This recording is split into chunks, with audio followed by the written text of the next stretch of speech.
연말을 맞아서 올해 2024년 주제 말씀을 돌아보며 우리 교회 주제 말씀과 실천 목표들을 되짚어 보고 있습니다. 지난 시간에는 말씀의 입을 열라, 기도에 믿음을 채우리라라는 그런 첫 번째 실천 목표를 보았고, 오늘은 두 번째 실천 목표, 기도의 입을 열라, 응답을 채우리라, 이것을 함께 살펴보려고 합니다.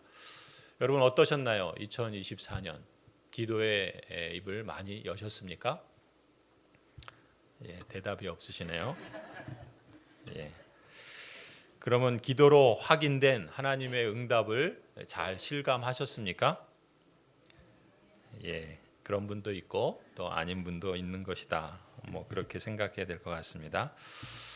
저의 경우도 그렇고 또 우리 교회도 저뿐만 아니라 여러 성도들이 정기적으로 기도했고 또 특별한 그러한 기도의 시간을 갖기도 했죠.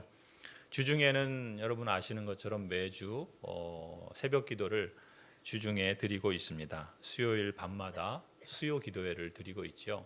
그리고 금요일 밤에도 금요 기도회 시간이 정기적으로 우리에게 있습니다. 우리가 지난 사순절 기간에는 40일 릴레이 금식 기도를 드렸죠. 그리고 고난 주간에는 한 주간 특별 새벽 기도회를 드렸습니다. 저 개인적으로도 올해를 시작하면서 우리가 송구영신 예배 때 한 해를 감사하는 제목과 또 한 해를 소망하는 기도의 제목들을 적은 것처럼 저도 역시 그때 기록한 기도들이 있습니다. 우리 그 실천 목표처럼 저 또한 기도의 입을 열고 또 하나님께서 또 선하신 능력 가운데 응답해 주시기를 간구해 왔습니다. 그러한 저의 기도, 그 간구한 일들에 또 응답해 주신 그러한 하나님께 감사를 드리지 않을 수 없습니다. 올해 1월에 백내장 수술을 받았습니다.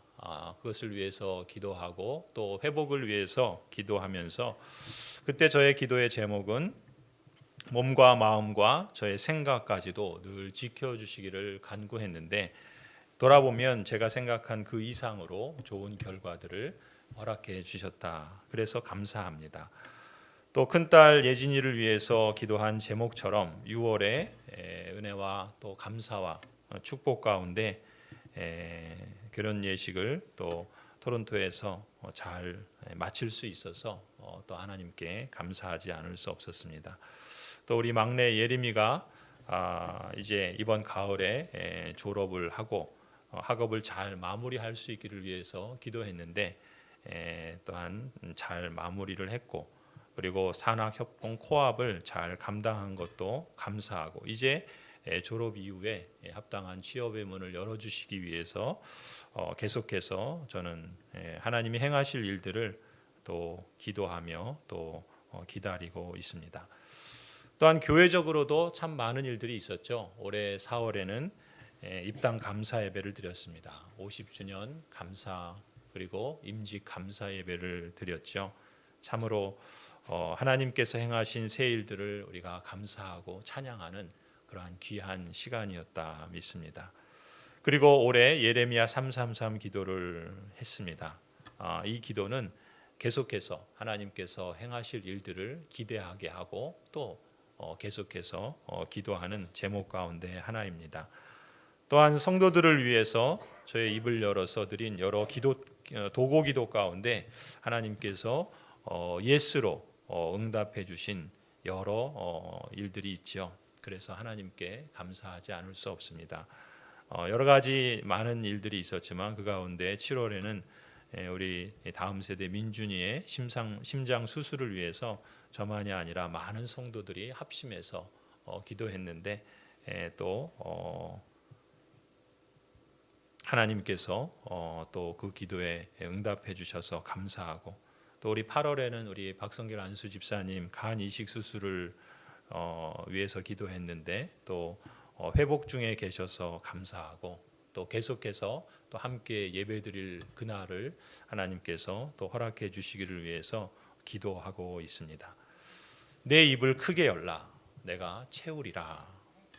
약속해 주신 말씀처럼 은혜로우신 하나님께서 선한 능력으로 우리가 기도의 입을 열 때 은혜로운 응답으로 채워주시며 또 역사해 주심에 감사와 찬송을 올려드립니다. 오늘 우리 찬양대가 어떻게 그걸 잘 알고 곡을 잘 선정을 한 것 같아요. 찬양대에도 또 감사를 드립니다. 성도 여러분, 제가 기도의 중요성을 강조하지 않아도 여러분도 잘 아실 겁니다. 그러나 다시 한번 기도의 중요성을 강조하고 싶습니다. 그리스도인에게 기도의 중요성은 아무리 강조해도 지나치지 않을 것입니다. 이 점은 비단 개인의 다양한 문제뿐만이 아니라 우리가 몸담고 살아가는 이 마을과 그리고 이 나라의 참담한 상황에 대해서도 우리는 절박하게 기도해야 한다라고 믿습니다. 우리는 지금 그 어느 때보다 나라와 권세가 바로 세워지도록 강청하며 기도해야 하는 때를 살아가고 있습니다. 합동신학대학원의 초대 교장이셨던 박윤선 목사님은 기도 생활을 강조하면서 이렇게 말씀하셨습니다.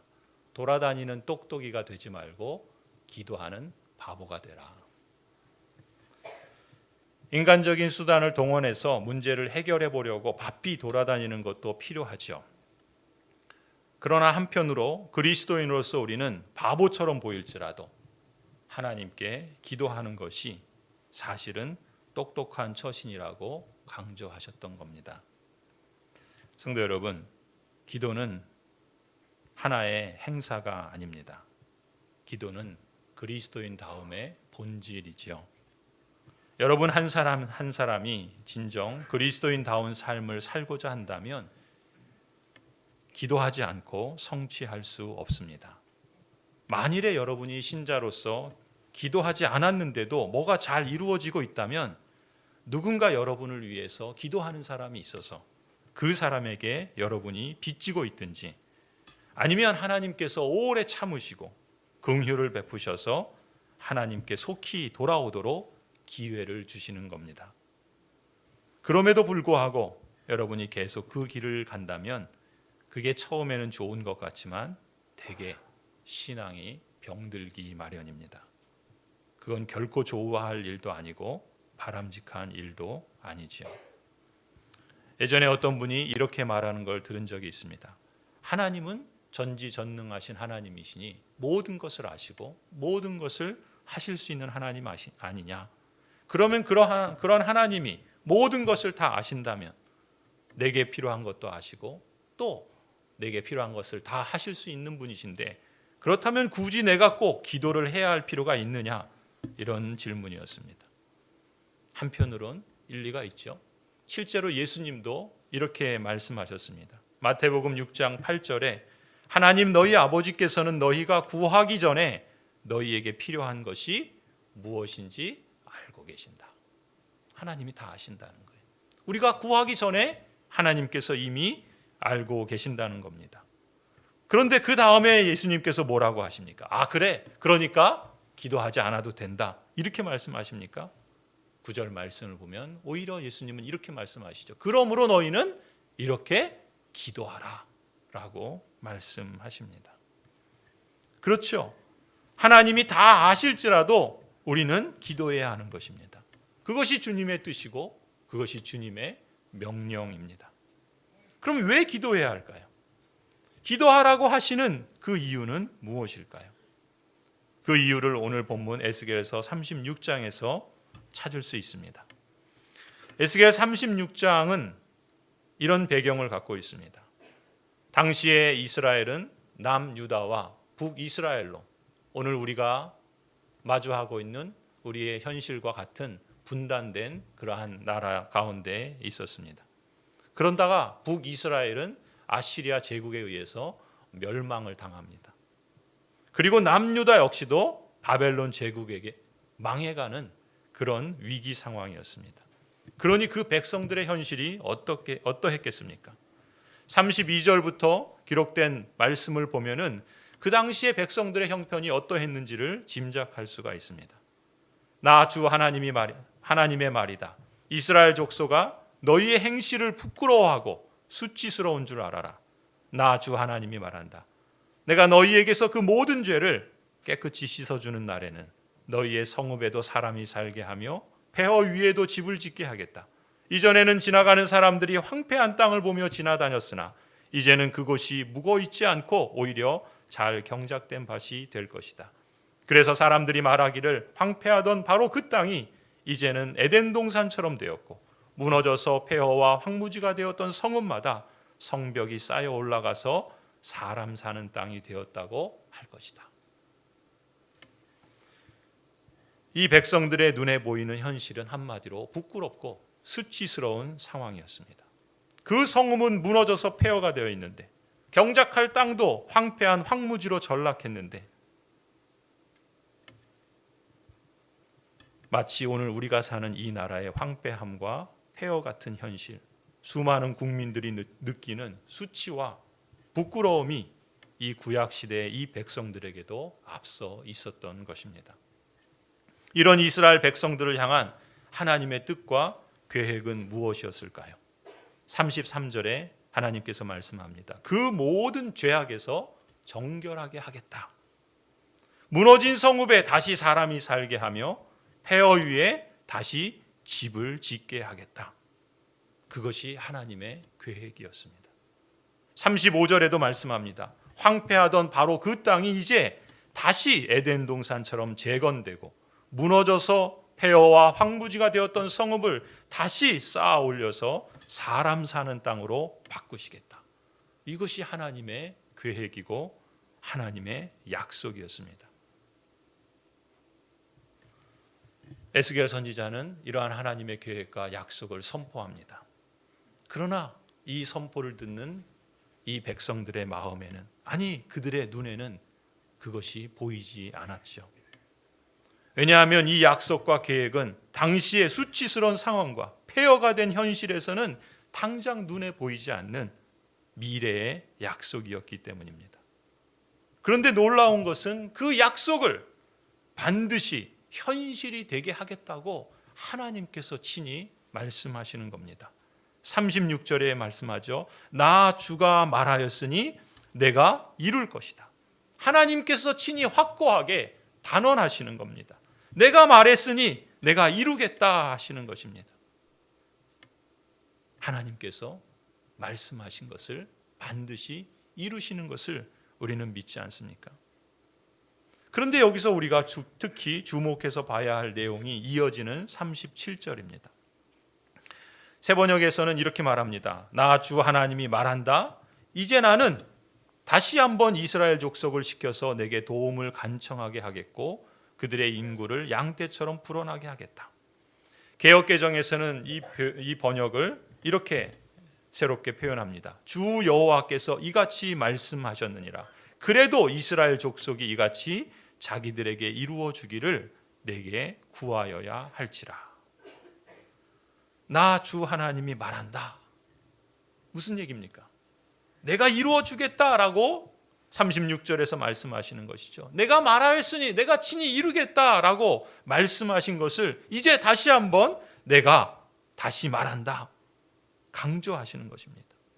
친히 이루시겠다라는 것을 거듭 확언하시는 것입니다. 그리고 이어지는 말이 무엇입니까? 이제 나는 이스라엘 족속을 시켜서 내게 도움을 간청하게 하겠다라고 말합니다.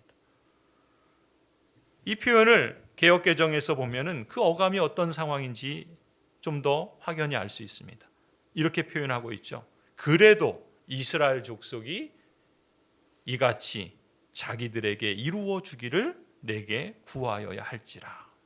하나님께서 내가 말하였으니 내가 이루겠다라고 하시면서 이것이 나 주의 말이다라고 하신 하나님이 말씀하신 것은 반드시 이루시고 성취하시는 분이신데 그럼에도 불구하고 그럴지라도 이스라엘 백성들이 그렇게 이루어 주기를 하나님께 기도해야 된다라고 말씀하시는 것입니다.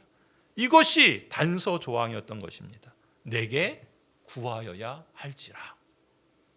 이같이 이루어지기를 내게 구하여야 할지라. 하나님께 구해야 한다라고 말씀하시는 겁니다. 그러니까 지금 당장에는 눈에 보이지 않는 하나님의 약속을 지금은 폐허가 되고 지금은 다 무너져서 수치스럽고 부끄러운 현실만 우리 눈앞에 드러나 있지만, 그러나 하나님께서 반드시 말한 것을 이루시겠다라고 단언하시고, 그런데 그럼에도 불구하고 너희가 나에게 이루어 주기를 기도해야 한다라고 말씀하시는 것입니다.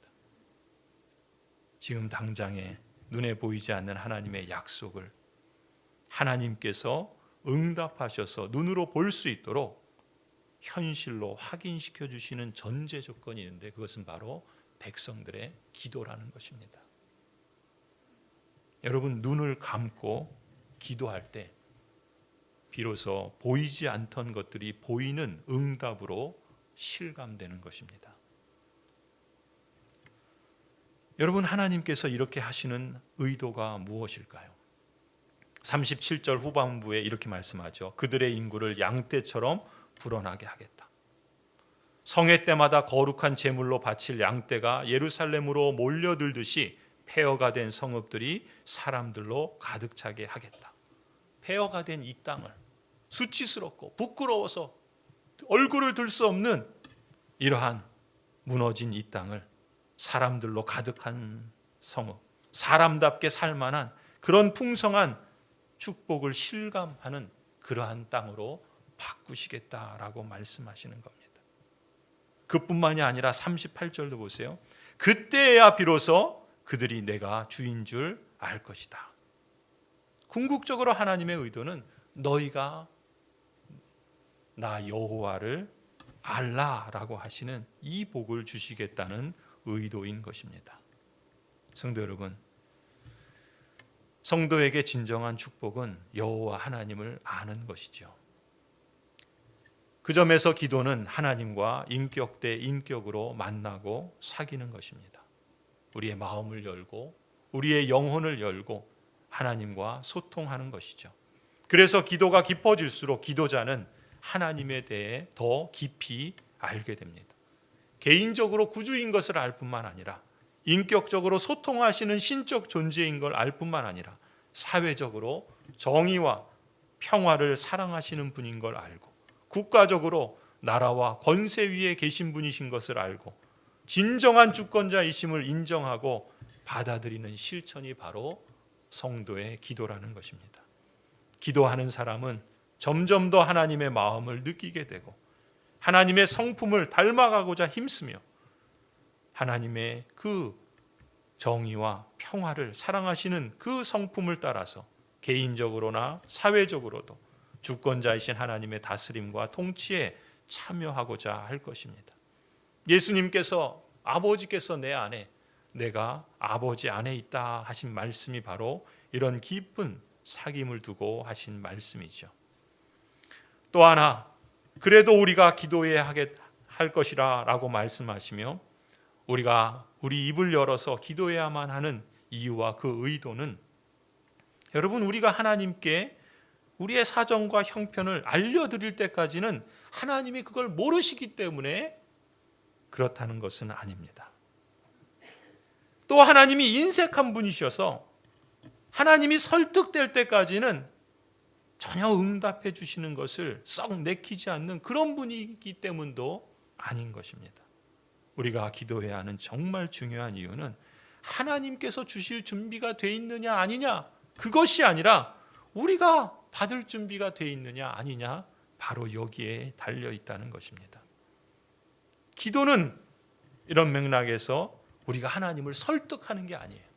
오히려 하나님께서 우리를 설득하시는 겁니다. 우리가 설득되는 것입니다. 하나님께 복종하도록 우리 자신을 설득하는 참된 제자로서의 훈련이 바로 기도인 것이죠. 여러분이 현명한 부모라면 여러분의 자녀들이 버릇없는 아이로 자라는 것을 용인하지 않으시겠죠. 이 점에선 하늘 아버지도 마찬가지입니다.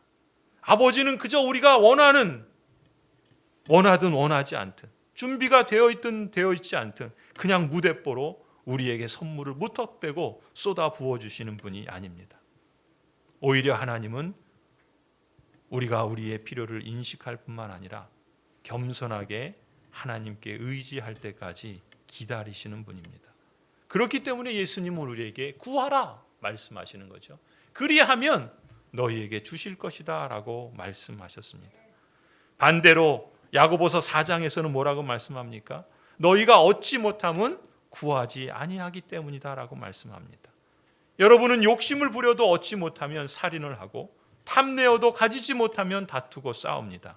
여러분이 얻지 못하는 것은 구하지 않기 때문이다. 여러분, 기도는 우리가 하나님이 절대적으로 필요하다는 고백이죠. 하나님을 전적으로 겸손히 의지합니다 라고 하는 적극적인 표현입니다.